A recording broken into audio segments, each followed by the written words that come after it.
In a quiet hotel lobby, a Navy SEAL stood with his loyal service dog, unaware that a single billing error would unravel an operation in just 7 minutes, leading to the hotel's abrupt shutdown.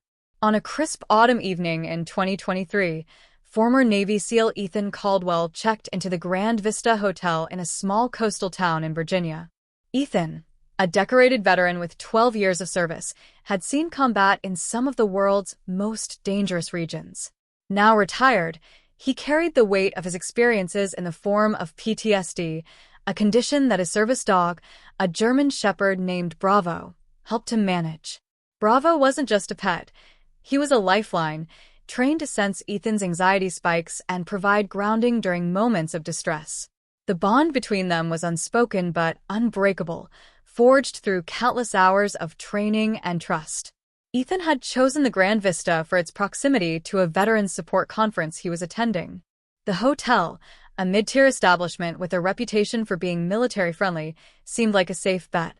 Its website boasted about welcoming service animals at no extra cost, a policy that aligned with the Americans with Disabilities Act, ADA, which mandates that service dogs be accommodated without additional fees. Ethan, meticulous by nature, had even called ahead to confirm this policy. The front desk clerk, a young woman named Sarah, had assured him over the phone that Bravo would be welcome. No questions asked. Ethan felt relieved. Traveling with a service dog could be a hassle, and he appreciated when businesses followed the law without making a fuss. The check-in process started smoothly. Ethan approached the front desk, Bravo sitting calmly at his side, wearing a clearly marked service vest. Sarah, the same clerk he'd spoken to, greeted him with a smile and processed his reservation. She handed him a key card for room 312, wished him a pleasant stay, and even gave Bravo a quick pat on the head. Ethan thanked her and headed to the elevator, feeling the familiar comfort of routine. He had no reason to suspect that anything was amiss. The trouble began the next morning. Ethan woke early, as was his habit, and took Bravo for a walk around the hotel's grounds. The conference was set to start at 9 a.m., and he wanted to clear his head before a long day of workshops. When he returned to his room, he found a folded piece of paper slipped under the door, a bill from the hotel. Curious, he opened it, expecting a standard breakdown of his room charges. Instead, his eyes locked onto a line item that made his stomach turn. Pet fee, $75. Ethan's first reaction was confusion. He read the bill again, certain there must be a mistake. The Grand Vista's policy, as he'd confirmed, explicitly stated that service animals were exempt from pet fees. Bravo wasn't a pet. He was a medically necessary service dog, protected under federal law. Ethan's confusion quickly gave way to frustration.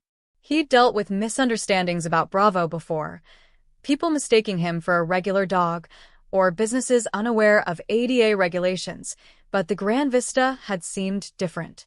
Their website and Sarah's confirmation had given him confidence. Now that confidence was eroding. He grabbed the bill and headed to the front desk, Bravo trailing close behind. The lobby was busier now, with guests checking out and conference attendees milling about. Sarah was no longer at the desk. Instead, a man in his late 40s, wearing a name tag that read Greg, manager, stood behind the counter. Ethan approached, keeping his tone calm but firm. He explained the situation, holding up the bill and pointing out the erroneous pet fee. He cited the ADA, mentioned his prior call to confirm the policy, and asked for the charge to be removed. Greg's response was not what Ethan expected. Instead of apologizing or correcting the error, the manager crossed his arms and adopted a defensive tone. He claimed that the hotel's policy allowed them to charge for any animal, service or not, to cover potential damages. Ethan, maintaining his composure, explained that this violated federal law. He offered to show documentation proving Bravo's status as a service dog, including a letter from his VA therapist. Greg waved him off, saying, "We don't need to see that. It's hotel policy, and you'll need to pay it." Ethan's frustration deepened, but he wasn't one to lose his temper. Years of training had taught him to stay level-headed under pressure. He took a deep breath and asked to speak to someone higher up. Greg smirked, saying he was the highest authority on duty. Then, In a tone that carried a hint of condescension, he added, "Look, sir, we're doing you a favor letting the dog stay at all. Most places wouldn't even allow it." That comment hit Ethan like a punch. He'd faced skepticism about Bravo before, but this felt personal. It wasn't just about the $75. It was about being dismissed, about having his needs and rights as a disabled veteran brushed aside. Bravo, sensing Ethan's rising tension, pressed his nose against Ethan's leg, a subtle reminder to stay grounded. Ethan patted Bravo's head, took another breath, and decided to take a different approach. He wasn't going to let this slide, but he also wasn't going to escalate things in the lobby. Instead, he returned to his room and pulled out his phone. Ethan was no stranger to advocacy. During his recovery from PTSD, he'd connected with other veterans and learned about the resources available to them. One of those resources was a legal aid organization that specialized in disability rights, particularly for veterans with service dogs. He dialed their hotline and explained the situation to a caseworker named Rachel. She listened carefully, asking for details about the hotel, the bill, and Greg's response. Rachel confirmed what Ethan already knew. The hotel's actions were a clear violation of the ADA. She advised him to document everything, take photos of the bill, record any further interactions with staff, and keep Bravo's documentation ready. Rachel also suggested contacting the local health department and the Better Business Bureau, as repeated ADA violations could trigger investigations into the hotel's practices. Ethan thanked her and got to work. He snapped a photo of the bill, noting the date and time, and saved the confirmation email from his earlier call with Sarah. Then he called the front desk from his room, asking for Greg. When the manager answered, Ethan calmly reiterated his request to remove the fee, this time recording the conversation. Greg doubled down, insisting the fee was non-negotiable and even suggesting that Ethan could leave if he didn't like it. That was the moment Ethan decided to take things further. He wasn't just fighting for himself anymore. He was fighting for every veteran or disabled person who might face the same treatment. He contacted the local health department, explaining the situation and mentioning that the hotel's disregard for federal law could indicate broader issues. The health department took his complaint seriously, noting that they'd received prior reports about the Grand Vista, including sanitation concerns and mismanagement. They promised to send an inspector within the hour. Next, Ethan reached out to a contact he'd made at the Veterans Conference, a reporter named Lisa who worked for a regional news outlet. Lisa had covered veterans' issues before and was eager to hear Ethan's story. He sent her the photo of the bill and a brief summary of his interaction with Greg. Lisa promised to look into the hotel's history and see if there was a pattern of complaints. She also suggested Ethan post about the incident on social media, tagging the hotel and using hashtags like #ADA violation and #veterans rights to draw attention. Ethan wasn't much for social media, but he followed Lisa's advice. He posted a concise, factual account of what happened, including the photo of the bill and a mention of the ADA violation. He didn't exaggerate or embellish. He let the facts speak for themselves. Within minutes, the post began to gain traction. Fellow veterans from the conference shared it, as did a local disability rights group. Comments poured in, many from people who'd had similar experiences at other businesses.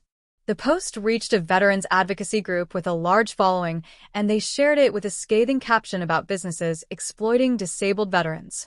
Meanwhile, the health department inspector arrived at the Grand Vista. Ethan wasn't present for the inspection, but he later learned from Lisa that the inspector uncovered multiple violations unrelated to the ADA issue. The hotel's kitchen had improper food storage practices, and several rooms showed signs of mold and poor maintenance.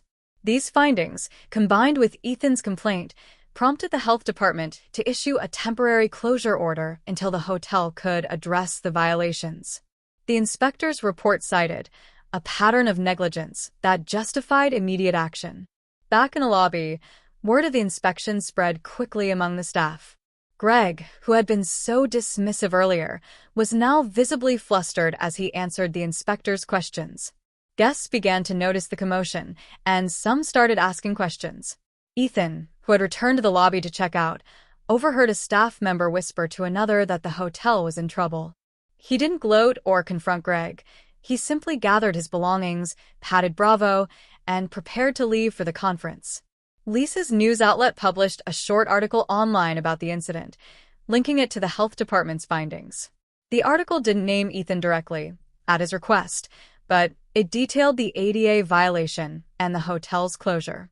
Social media amplified the story, with the hashtag #GrandVistaFail trending locally. By the time Ethan reached the conference, his phone was buzzing with notifications.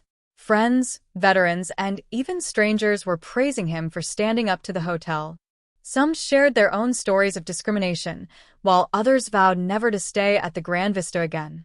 7 minutes after Ethan's initial call to the legal aid organization, the chain of events he'd set in motion had culminated in the hotel's temporary shutdown. The health department's closure order was posted on the front door, and guests were told to find alternative accommodations. Greg was let go that afternoon, according to a staff member who later contacted Lisa. The hotel's corporate office issued a public apology, claiming the pet fee was a clerical error and promising to retrain staff on ADA compliance. But the damage was done. The Grand Vista's reputation took a hit, and local news outlets reported a significant drop in bookings. Ethan didn't set out to shut down the hotel. His goal was simple: to correct an injustice and ensure that others wouldn't face the same treatment. But his actions, calm, deliberate, and rooted in principle, had a ripple effect. The Veterans Conference gave him a platform to share his story, and attendees responded with a standing ovation. Lisa's article was picked up by a national news outlet, sparking a broader conversation about service dog rights and the challenges veterans face in civilian life. In the weeks that followed, Ethan received messages from people across the country, thanking him for his stand. The Grand Vista remained closed for nearly a month, undergoing renovations and staff retraining. When it reopened, it did so under new management and with a revised policy explicitly stating that service animals were welcome at no cost. Ethan never returned to the hotel, but he kept the bill as a reminder, not of the fight, but of the power of standing up for what's right. Bravo, ever loyal, stayed by Ethan's side through it all. The German Shepherd didn't understand the legal battles or social media storms, but he knew his job: to keep Ethan steady. And in that quiet, unspoken partnership, they proved that even a small act of defiance could change the course of events in just 7 minutes.